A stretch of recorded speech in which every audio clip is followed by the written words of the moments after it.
এটা হচ্ছে আমাদের বাসের ভেতরে, এবং ওটা শিলিগুড়ির দিকে চলে গেছে, এটা চলে গেছে হচ্ছে আমাদের কলকাতা।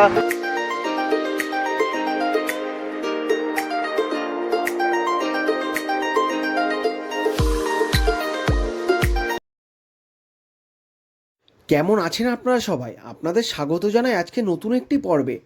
আগের পর্বে আপনারা দেখেছিলেন আমরা দার্জিলিং ঘুরে, দার্জিলিংয়ে নেপাল হয়ে, মিরিক হয়ে আমরা শিলিগুড়িতে এসে পৌঁছেছি। এখন সময় হয়েছে বিকাল 4:30। আমরা শিলিগুড়ির থেকে বাস ছেড়ে রওনা দিলাম আমাদের বাড়ির উদ্দেশ্যে। শিলিগুড়ির থেকে আমাদের বাড়ি প্রায় 600 কিলোমিটার রাস্তা। আমাদের পৌঁছাতে 12 থেকে 14 ঘন্টা মতো সময় লেগে যাবে। চলুন শিলিগুড়ি আমরা সামনে ডালখোলা গিয়ে সেখানে রান্নাবান্না করব, সব কিছুই আপনাদেরকে দেখাবো। রাস্তার কিছু সুন্দর সিনারি আপনারা দেখুন, দেখে উপভোগ করুন।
এখন সময় হয়েছে 6:27, মানে 6:30।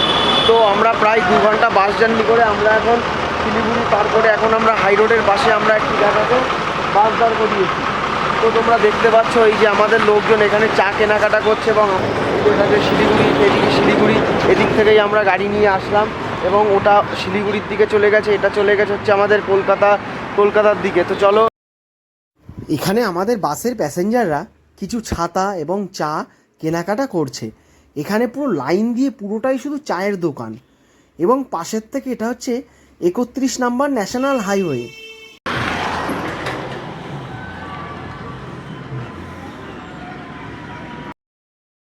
আমরা সবাই কিছু কেনাকাটা করে, কেউ চা কিনেছে, কেউ ছাতা কিনেছে, সব কিছু কেনাকাটা করে আমরা আবার আমাদের বাস ছেড়ে দিলাম। আর একটু পরে গেলেই কিষানগঞ্জ পড়ে যাবে। আমরা এখন চলে আসলাম, দেখো কিষানগঞ্জে চলে এসেছি আমরা এখন। এটা পুরোটাই বিহারের মধ্যে পড়ে।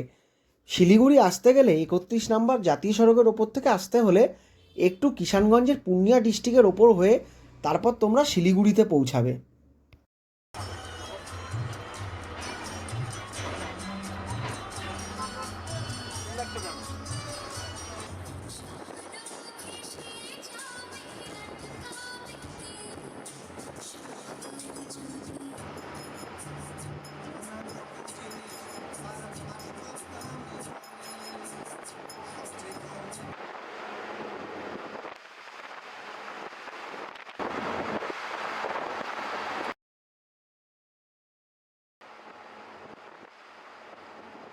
এতক্ষণ যে জার্নিটা দেখলে সেটা হচ্ছে শিলিগুড়ির থেকে ডালখোলা পর্যন্ত।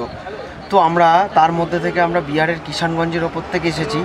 আমরা 130 কিলোমিটার বাস জার্নি করে শিলিগুড়ির থেকে ডালখোলা এখন আমরা একটা হোটেলের সামনে এসে দাঁড়িয়েছি। আমরা এটা হচ্ছে আমাদের বাসের ভেতরে। এবং আমরা যে হাই রোডের ওপর দাঁড়িয়ে আছি এটা হচ্ছে 31 নম্বর ন্যাশনাল হাইওয়ে। এই হাইওয়ে থেকে মানে ডালখোলার থেকে আমাদের বাড়ির দূরত্ব মানে হাবড়ার দূরত্ব হচ্ছে 450 কিলোমিটার। তো আমাদের পৌঁছাতে প্রায় 10 ঘন্টা সময় লাগবে। তো এখন দেখো অ্যাপ্রক্সলি এখন কটা বাজে, এখন 10টা 1 বাজে। তো আমাদের এখন এই 10টা 1 মানে 10 ঘন্টা লাগলে প্রায় সকাল 10টা বেজে যাবে আমাদের বাড়ি পৌঁছাতে এই ডালখোলা পার করে মালদার পরে কালিয়াচক পার করে ফারাক্কা ব্রিজ পার করে মুর্শিদাবাদ পরে বহরমপুর, তারপরে কৃষ্ণনগর হোটেল, এই সমস্ত কিছু জার্নি করে আমরা আমাদের গন্তব্য মানে আমাদের বাড়ির দিকে পৌঁছাবো। তো চলো একটু ন্যাশনাল হাইওয়ের কিছু ভিডিও তোমরা দেখো। এখানে শুধু আমাদের বাস নয়, এখানে আরও 2-3টে বাস দাঁড়িয়ে আছে, তারাও রাত্রেবেলা রান্না করছে। এটি হলো 34 নম্বর ন্যাশনাল হাইওয়ে। আপনারা যারা বাই রোডে কোথাও ঘুরতে গেছেন তারা হয়তো লক্ষ্য করে দেখেছেন হাই রোডের আশেপাশে সেরকম কোনো একটা হোটেল থাকে না, যদিও বা থাকে দূর দূরান্ত এক একটা হোটেল থাকে। আমরা তেমনই 50 কিলোমিটার দূরে একটা হোটেল পেয়েছি, আমরা এখন সেই হোটেলে রান্না করছি। চলুন গিয়ে দেখি আজকের মেনুতে কি রান্না হচ্ছে। রাত্রের জন্য গরম গরম ভাত রান্না করা হয়ে গেছে। কড়াইতে মশলাটা দেখতে খুবই সুন্দর লাগছে। আজকে রাত্রেবেলা সম্ভবত ডিমের কারি এবং ডাল হবে।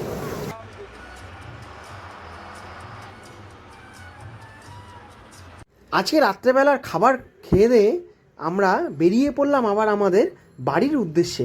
এখান থেকে আমাদের বাড়ির দূরত্ব 450 কিলোমিটার। আজকে রাত্রেবেলা রান্নাতে ছিল আমাদের ডাল এবং ডিমের কারি। চলুন এখন আমরা বাড়িতে যাওয়া যাক। ডালখোলার থেকে বাস ছেড়েছিলাম 11:30টার সময়, এখন সময় হয়েছে 12:30, 12:30 বাজে। আমি বাড়িতে এসে পৌঁছেছি 11:30টার সময়। দার্জিলিংয়ের ট্যুরটা আপনাদের যদি ভালো লেগে থাকে চ্যানেলটি অবশ্যই সাবস্ক্রাইব করবেন এবং দার্জিলিংয়ের ভিডিওটি এখানেই আজকেই শেষ হতে চলেছে। খুব শীঘ্রই আবার আপনাদের মাঝখানে নতুন একটি ভিডিও আপলোড করব।